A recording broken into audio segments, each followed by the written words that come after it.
All right. Welcome back. In this video, I'm going to be talking about creativity, how it works, how I've used it, how to enhance your creativity. I think there is a very big conceptual misunderstanding around what creativity is, how it works, how to make it better. And I want to shed light on a certain process that I've been using for a while that I discovered a while back when I was in art school. And I want to talk about that process and how it looks. Because a lot of people tend to think that creativity is something that you have, whereas I feel that creativity is more something that you can access. And not a long time ago, but when I was younger, I never thought of myself as like an extremely creative person. And I felt that my creativity grew not by forcing or by trying to become creative, but by allowing myself to open and expand to allow creativity to pass more through me. And I'm going to explain why that is in this video. So the name of this concept is called a SISP. It's called a self-induced sleep psychosis. All right, so I want you to think about times of the day. You have daytime, you have nighttime, and then at two in-between zones, you have this twilight zone where the sun is setting and where the sun is rising. Now, if you think about that visually, right, all the colors in the sunset and everything, that all happens in those twilight zones, right? In the intersection of where it's fully day and fully night. And this is going to make sense after. So, in the same way of the sunset, we have to think about these states. We exist in two states, right? Like in an awake state or in an asleep or unconscious state. But in between those two states, you have these varying degrees that exist at the intersection of being fully awake and fully asleep. So what it's called when you're falling asleep is called the hypnagogic state. And what it's called when you're waking up is the hypnopompic state. Now, this state, primarily the hypnagogic state, or hypnagogic, I don't know exactly how it's pronounced, is sort of the main area used or the main state that we want to be in to allow the best sort of creative channeling process to happen. So I can get a little bit into the Wikipedia, what it says right here. Let's see. And this is on the hypnagogic state. So thought processes on the edge of sleep tend to differ radically from those from ordinary wakefulness. For example, something that you're agreed with. Hypnagogia may involve a loosening of ego boundaries, openness, sensitivity, internalization, subjectification of the physical and mental environment. Um, Hypnagogic cognition in comparison with that of normal alert wakefulness is characterized by heightened suggestibility. Now, the reason why this is important, heightened suggestibility, illogic, and fluid association of ideas. Subjects are more receptive in the hypnagogic state to suggestion from an experimenter than at other times. Now, the reason why this is important is because when you think about it, when you're falling asleep and when you're waking up, most people that in between state when they're falling asleep are generally in a consumption state. Either they're watching TV, either they're watching the news, either they're watching a show, or they're scrolling some feed, or they're scrolling whatever. And if you're more open to suggestibility, you're going to be more open to receiving these ideas and sort of programming. So when people are in that state, that's why people would like when you watch TV, you feel more sleepy. That's why when you watch, you feel more sleepy. Because it's inducing that state. Kind of, it's almost like a hypnosis. It's kind of like a almost a hypnosis. But anyways, that's not the point of this article. I just wanted to make that point. Um, okay. Hypnagogic hallucinations seem to represent without repression or censorship. Okay, right. So Herbert Silber described the process he called auto-symbolism, whereby hypnagogic hallucinations seem to represent without repression or censorship whatever one is thinking at the time, turning abstract ideas into concrete image. Very important, which may be perceived as an apt or succinct representation thereof. The hypnagogic state can provide insight into a problem, the best known example being realization of the structure. Um, Many other artists, writers, scientists, and inventors, including Beethoven, Richard Wagner, Walter Scott, Salvador Dali, Thomas Edison, Nikola Tesla, and Isaac Newton, have credited hypnagogia and related states with enhancing their creativity. A 2001 study by Harvard psychologists found that while problems can also be solved in full-blown dreams from later stages of sleep, hypnagogia was especially likely to solve problems which benefit from hallucinatory images being critically examined while still before the eyes. Hypnagogic phenomena may be interpreted as visions, prophecies, premonitions, apparitions, and inspiration, artistic or divine, depending on the experiencer's beliefs and those of their culture. Um, Investigations of hypnagogia and related altered states of consciousness playing an important role in the emerging multidisciplinary study of consciousness. Nevertheless, much remains to be understood about the experience and corresponding. Lastly, what was Naturally, amnesia contributes to the difficulty of studying hypnagogia, as does the typically fleeting nature of hypnagogic experiences. These problems have been tackled by experimenters in several ways, including voluntary or induced interruptions, sleep manipulation, the use of techniques to hover on the edge of sleep, which is basically kind of what we're doing, thereby extending the duration of the hypnagogic state, and training in the art of introspection to heighten the subject's powers of observation and attention. Microsleep may introduce okay. Oh, in his book Zen talks about freezing the hypnagogic state. Okay, so this is just part of the very just kind of like general, you can do your own research about what the hypnagogic state is and everything like that. I'm just giving you a very sort of top level overview um of what uh of what exists in the contextual space of it. So now that we know that, okay, let's get into the SISP, the self-induced sleep psychosis, why this works, why I've used it, why I've done it, and why I will continue to do it in the future. So, here we got a study, right? Severe sleep deprivation causes hallucinations and gradual progression towards psychosis with increasing time awake. So if we imagine a normal day, right? Time that we're asleep, time that we're awake, and then our time that we're waking up, and then our time that we're falling asleep, as we mentioned, the hypnagogic state, and the other one, whatever it's called, the hypnopompic state. Now, what we want to do is prolong this, this state of falling asleep or feeling like we're about to fall asleep. And that's why too, at the same time, a lot of people will get their best ideas right as they're falling asleep. If you're a person who is into like writing or doing things or has a business or all these things, your mind is going to be extremely open and receptive to ideas right when you feel like you're falling asleep. And that's why it's very important to, I would suggest, keep a notepad, keep a paper with you, or keep your notes app open so that you can very quickly capture what is coming to you. So in a system day, right? The time that we are asleep, the time that we feel like we're waking up, the time that we're actually fully awake, and then the time where we feel like we're falling asleep. So we see this prolonged effect.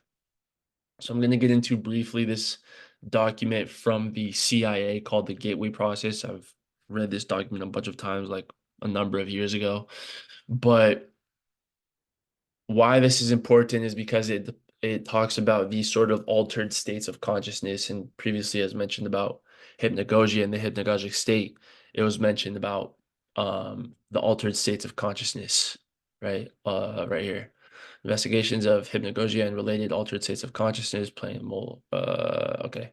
So, anyways, the CIA released a paper or a study called the gateway process, and basically had talking about like manifestation, living in a holographic universe, and interacting with sort of like interdimensional spaces and everything like that, existing outside of time and space, and all this kind of like metaphysical or whatever quantum shit that you want to talk about. But as it relates to the subject, let's get into it. Into this part was on intervening dimensions, through the energies, kind of thing. Um, version sets the okay achievement of this state of altered consciousness sets the stage for perception of non-time space dimensions because of the operation principles in physics known as Planck's distance. Rendered it is possible to begin accelerating both sides of the human mind is um the mind can then bring itself into synchronization with more sophisticated and rarefied energy levels in the universe. The mind, when operating at these increasingly rarefied levels, is assumed to be capable of processing. Okay, so the mind, when operating at these increasingly rarefied levels, is assumed to be capable of processing the information thus received through the same fundamental matrix by which it makes sense of ordinary physical sensory input to achieve meaning in a cognitive context. Such meaning is usually perceived visually in the form of symbols, but may also be perceived as astonishing flashes of holistic intuition, or even in the form of scenarios involving both visual and oral perception. So that's exactly what they were talking about in the other article, article, right? Applies to the fact that oscillating without these points of rest. Um, almost there.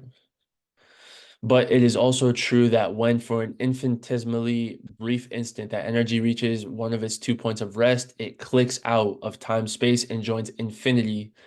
Um, the critical state, to use the word, quantum mechanics tell us that when distances go below Planck's distance, which is um, right here, 10, what is that? 10 square rooted, or whatever, the 10 to the fucking negative 33.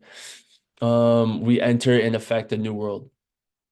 To return our case in point, the human consciousness. Uh, to return to our case in point, the human consciousness wave pattern reaches such high frequency that the pattern of clickouts comes so close together that there is virtually continuity in it. Then a portion of that consciousness is actually postulated to establish and maintain its information. So then a portion of that consciousness that clicks out, right, is actually postulated to establish and maintain its information collection function. Very important.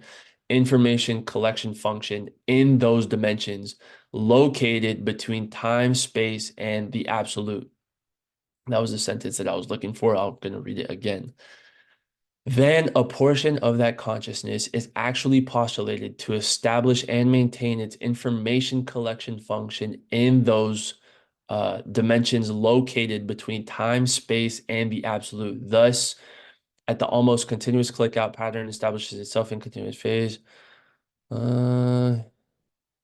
Human consciousness passes through the looking glass of time space after the fashion of Alice beginning her journey into Wonderland. The Gateway Experience. This was the project that the CIA established called the Gateway Experience. If used systematically to enable human consciousness to establish a coherent pattern of perception in those dimensions. This holds true respective in exercising consciousness about this. Right. So this holds true irrespective of whether the individual is exercising his consciousness while in his physical body, or whether he is doing so after having separated that consciousness from the physical body, i.e., the so-called out-of-body state mentioned earlier. Okay.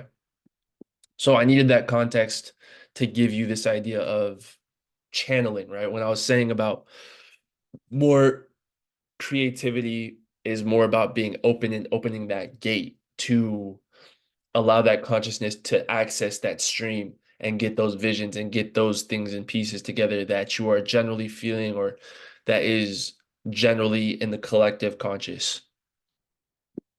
Um, so how this works, and this is what I do, and this is how I've done it and how I've seen it play out. So generally what I'll do is for about a week, I will feed heavily information consciously into my conscious mind, meaning whatever problems, whatever research, whatever additional information, just context, just feeding my mind context, everything about what I'm thinking about. Um, right. So if we think about like our outer world versus our inner world, one is rendering and one is processing, but it's hard for them to function at the same time. Um, So if I take this, right, all this information I'm feeding it, I'm consciously feeding it into my mind. The subconscious, conscious, see, subconscious, unconscious, and then collective conscious, right? So I'm feeding my mind this information, this problem of what I'm thinking about for a whole week straight. After that, you're going to start the S.I.S.P, the self-induced sleep psychosis. Now, here, you have to be alone, because there's so much going on in here, the distraction of having someone around or being involved in something, you're gonna miss out on getting the information. And the more you're out here, the less you're understanding what's going on kind of like inside and just kind of following the thoughts that are happening inside your mind. So anyways, 3 days, stay up alone, no distractions until about 3 to 4 a.m. Basically, you want to get very little amounts of sleep, like 3, 4, maybe 5 hours max. And the reason that we have to do this is because we have to decrease our consciousness barrier, right? So when we talk about up here, when you was talking about hypnagogia may involve a loosening of ego boundaries. That's essentially what we have to do. We have to loosen the conscious ego, um, that really separates our conscious mind and the outer world and what is going on subconsciously, unconsciously, in the collective conscious and back there, right? So we want to lower that barrier in order to access the information that's processing in the background with all that information and everything. So the early signs that you are going through this will be, initially you will probably have anxiety. You'll probably start feeling anxious. You're going to have a lot of thoughts that you can't control. You're going to start to feel very emotional, very sort of irritable, probably obviously fatigued. You might get some headaches or whatever just from the general fatigue. And then the late stages, the late signs that you're in it are going to be a sort of numb psychosis like state. Like you're here, but you're not here. You're here, but you're really not here. You know what I mean? So here you may start having visions. You may start having ideas come to the front. You may start feeling like you're having a ton of thoughts that are not your own, but it's really because you're open. You're open. And what happens is that you're not just going to get the information that you want to get. You're going to get all kinds of information. And you're going to have a lot of different types of maybe incoherent thoughts about the past, the present, the future. You might gain some clarity on something. And because, like we talked about, that emotionality, right? You're going to be highly sensitive. And that's what they were saying here, right? Openness, sensitivity to the physical and mental environment. And this is good. This is a good sign. You're gonna feel very sensitive. You might be extremely happy, you might be extremely sad, and it's gonna be very, very strong. And that's when you know that you're in the right position.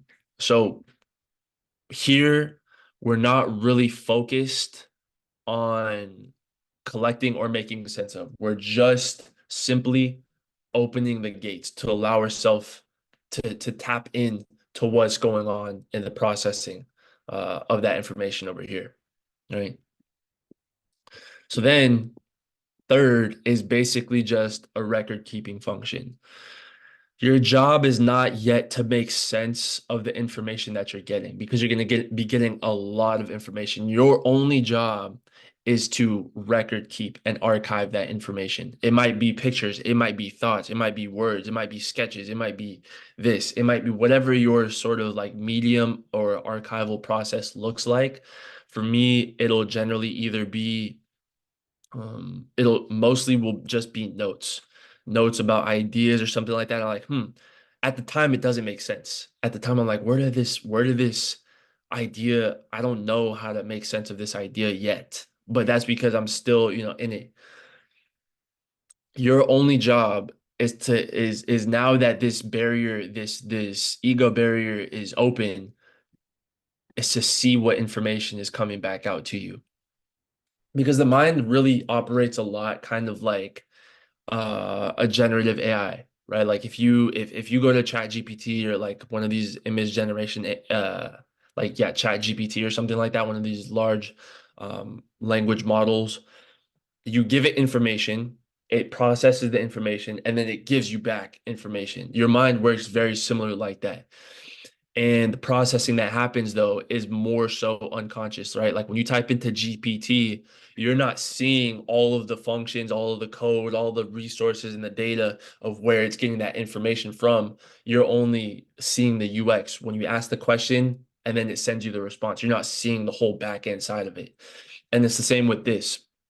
When you feed your mind information or a question or something like that, you're not seeing the whole back end like processing of what's going on. You're not seeing the data. You're not seeing all this stuff uh, of analyzing that question or that idea because it's abstract.